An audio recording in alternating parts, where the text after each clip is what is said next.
欢迎收看 Weekend 带你飞。上集做完日本机票整理之后，好多私讯朋友问说 Visit Japan Web 到底要怎么申请？简单来说就是资讯换3扣，用你4项资讯去换取后生省提供的3个 QR code。4份资讯分别是护照、航班资讯、饭店资讯、3剂接种证明或 PCR 证明。而你需要换到的3个 QR code 分别是检疫、入境、海关。废话不多说，马上手把手教学。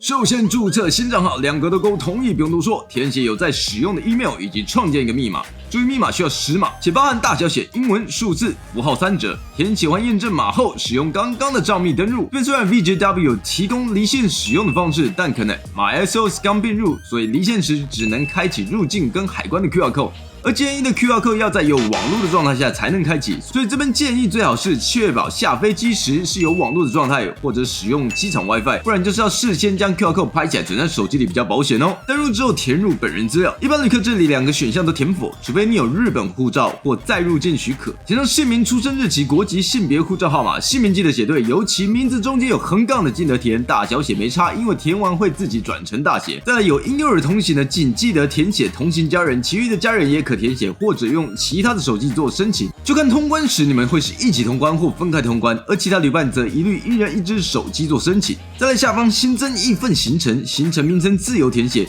自己分得清楚即可。抵达日期，接着把航班资讯填上，因为是公司名称，数字是航班别，航空公司很多，照第一个字母排列，因此如果是华航就去找 C 开头 CI， 长荣则是 BR。填完行程之后点进去就可以看到我们需要的检疫、入境、海关3个 QR code 栏位，最后一个日本入境不是必须，有空自己慢慢看。记得如果同行家人有填的话，在对象者这边确定每个同行家人都有3个 QR code 才算完成。检疫的部分点入第一项是护照，上传你护照有人像那页，拍照上传记得不要拍到手指或反光，这里很多人会拍到手机的影子，导致系统认证错误。这边提供一个拍文件的 tip， 将你要拍的文件以60度立起来，将灯源调整在护照的正上方，接着正面朝护照拍摄就完成喽。第二项提问表将准备好的航班资讯、饭店资讯填入，剩下的身体状况都如实回答即可。14天内旅居的地区如果都在自家，请记得第一格填入自己的国家。第3项疫苗接种前几剂，打满3剂，以及日本认可疫苗2个条件都满足才能勾选有疫苗接种证明。